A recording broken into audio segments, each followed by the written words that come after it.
तो हम ये वाला न्यूमेरिकल कर रहे थे, आई तक निकाल लिया था। अब हमें निकालना है जो हमारी मेन चीज़ है, sigma at both extreme fibres. ठीक है, अब क्वेश्चन में दिया है कि इस न्यूट्रल एक्सिस के नीचे टेंशन है। ठीक है, क्वेश्चन में दिया आपको inducing tension below the neutral axis, है ना, नीचे दिया है, और ऊपर कंप्रेशन होगी। ठीक है, मतलब यहाँ पर क्या बनेगा, सिग्मा सी, और यहाँ पर सिग्मा टी। ठीक है, तो पहले हम निकालते हैं सिग्मा सी, बेंडिंग इक्वेशन तो वही रहेगी, तो सिग्मा कंप्रेशन, ठीक है, is equal to M upon I into Y. ठीक है, ये इसी इक्वेशन का मॉड्यूल मैंने वाई उधर ले गया। अब बात आती है कि एम अपॉन आई तो हमने एम भी निकाल दिया, आई भी निकाल दिया, अब रह गया हमारा वाई। वाई क्या होगा, वाई बेसिकली क्या होता है, न्यूट्रल एक्सिस। अब हमने निकालना है वाई, तो वाई हो गया इस, क्योंकि इस लेयर तक हमें जाना ना, इस लेयर तक जाना, तो न्यूट्रल एक्सिस से इसका डिस्टेंस ये हो गया वाई।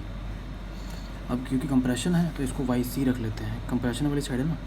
ठीक है, तो एम कितना है, एम ऊपर निकाला 6.4 इंटू 10 रेज टू पावर 6, आई भी निकाल दिया आपने 53.1 टू 10 रेज टू पावर 6। ठीक है, इंटू वाई सी समझिए क्या है, ये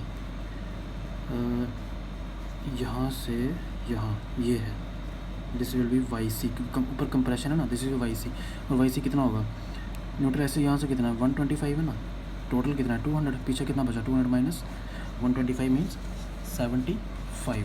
ठीक है, तो ये आ गया 75। तो इसको सॉल्व कर लेते हैं, ये कट गया, तो ये इसमें याद रखनी चीज़ आपने, into 75 divided by 53.12, this is 9.04।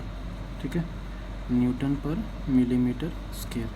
ठीक है, इसी तरह निकालना है सिग्मा टी, जो नीचे है फॉर्मूला वही रहेगा एम अपॉन आई इंटू, लेकिन इसमें कौन सा आ जाएगा वाई टी, और वाई टी कौन सा होगा, न्यूट्रल एक्सिस से ये वाला distance, this will be Y T.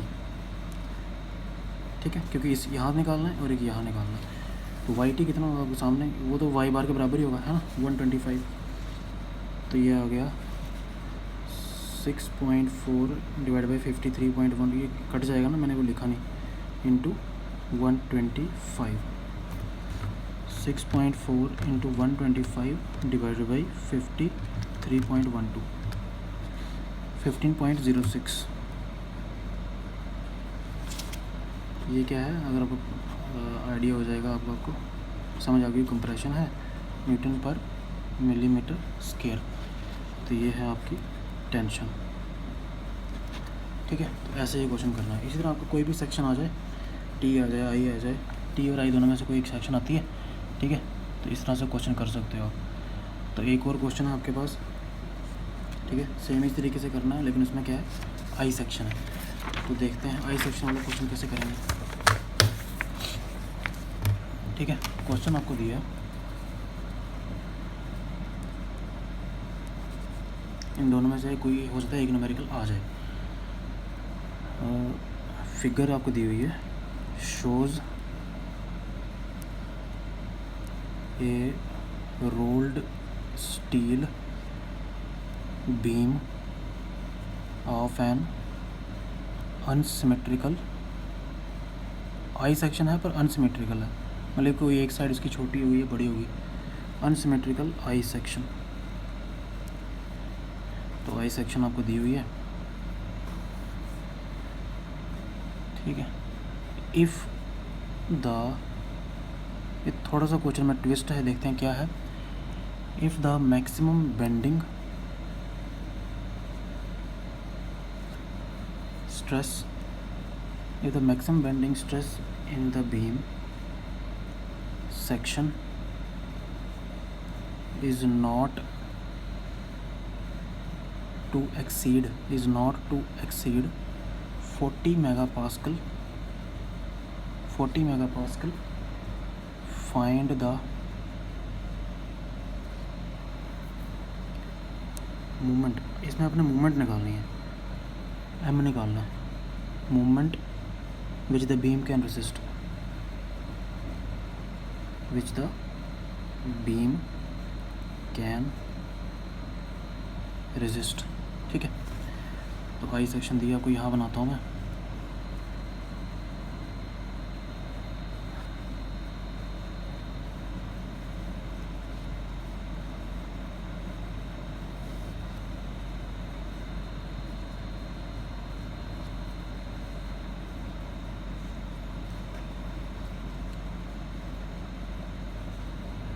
This is 100,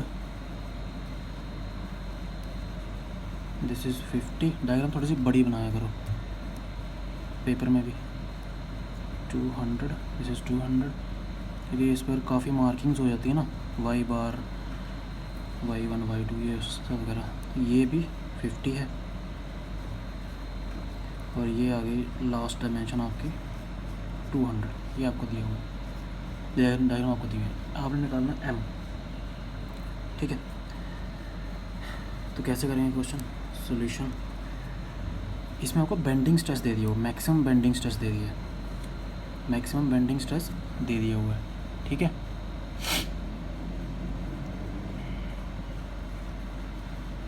maximum bending. अब किस टाइप का स्ट्रेस है, ये कंप्रेसिव है या टेंसाइल है, वो हमें पता नहीं है। ठीक है, अब सबसे पहले कि इसका न्यूट्रल एक्सिस कहाँ पे होगा, क्योंकि नीचे की तरफ ज़्यादा एरिया, तो यहाँ कहीं मार्क कर लेते हैं। ठीक है, this will be the neutral axis. तो यहीं पर हमने आई भी निकालना है ना, आई तो निकालना ही पड़ेगा। देखते हैं गिवन, सबसे पहले गिवन लिखना होता है। ठीक है, इसमें आपको सिग्मा मैक्स दे दिया हुआ है 40 मेगा पास्कल। इसको आप ऐसे भी ले सकते हो 40 न्यूटन पर मिलीमीटर। इसको चेंज करने की ज़रूरत नहीं है, ये सेम चीज़ होती है। ठीक है, ये एक ही चीज़ दी है आपको, बाकी डायग्राम में दिया है आपको। तो सबसे पहले आपको क्या करना पड़ेगा, इक्वेशन तो वही यूज़ करनी है, sigma B upon Y is equal to M upon I. ठीक है, एम आपको निकालना है इस बार, और उसके लिए वाई भी निकल जाएगा यहाँ से, और सिग्मा भी दे दिया हुआ है, और आई। अब बात आती है आई। आई कैसे निकालना, वही आई वाला फार्मूला। आई निकालने के लिए पहले वाई बार निकालना पड़ेगा, this will be Y bar. ठीक है, तो वाई बार कैसे निकलेगा, Y bar will equal to A1 y1 plus A2 y2 plus A3 y3। ठीक है ना, तो मान लो ये 1 है, इसको जोड़ लो ऐसे, ये 2 है, ये आ गया 3। इसमें 3 पार्ट्स है ना, plus A1 plus A2 plus A3। पहले आपको वाई बार निकालना पड़ेगा। ठीक है, देखो जो पिछले चैप्टर सारे पढ़े हैं वो भी आपको काम आ रहे हैं यहाँ पे, इसलिए कोई भी चैप्टर छोड़ना नहीं है। ये चैप्टर करने के लिए आपको पिछले चैप्टर भी करने पड़ेंगे। ठीक है, मोमेंट एनर्जी वाला चैप्टर तो करना ही पड़ेगा। तो A1 कितना, 50 इंटू 100, 50 इंटू 100। ठीक है, इंटू y1 क्या होता है, यहाँ से इसका सेंट्रोइड। ठीक है, हम यहाँ, चलो यहाँ मार्क करता हूँ, ये ध्यान से देखना बिल्कुल, मोमेंट एनर्जी वाला चैप्टर भी रिवाइज हो जाएगा आपका। तो टोटल देखो, अगर आप 50 है, 200 है, 250 हो गया, और इसका आधा 250 प्लस 25 यानी कि 275। ठीक है, प्लस A2 सेकंड वाले का एरिया 50, 200 इंटू 50, 200 इंटू 50। ठीक है, इंटू, अब आ जाओ इसका सेंटर कहीं यहाँ होगा। ठीक है, ये मान लो ये आ गया y2, y1 कितना आया था 275 mm। ठीक है, और y2 आ जाएगा, ये आ गया 50, और इसका आधा कितना हो गया 150, 200 का आधा हो गया ना, प्लस A3 इसका एरिया 200 इंटू 50 इंटू, ये हो गया, ये कितना था 150 mm रहने तक 150। ठीक है, अब इसका आधा, दिस इज़, यहाँ लिखता हूँ y3 कितना है 25, ये आ गया 25। ठीक है, अपॉन 50 इंटू 100 पहले वाला area, plus 200 into 50 plus 200 into 50। ये हो गया आपका वाई बार निकालने का तरीका। ठीक है, अब हम इसको सॉल्व कर लेते हैं। ये कितना हो जाएगा 5000 है ना, 5000 मल्टीप्लाई बाई 275 प्लस ये कितना हो जाएगा 200 इंटू 50 10,000 है ना, 3 0 ये आके 5 टू 10,000 मल्टीप्लाई बाई 150। ठीक है, ट्राई करते हैं एक ही जगह हो जाए, प्लस ये भी हो गया 10,000 मल्टीप्लाई बाई 25। ये ऊपर वाली टर्म आ गई आपके पास 3125,000 नीचे आ गया ये कितना हुआ 5,000 प्लस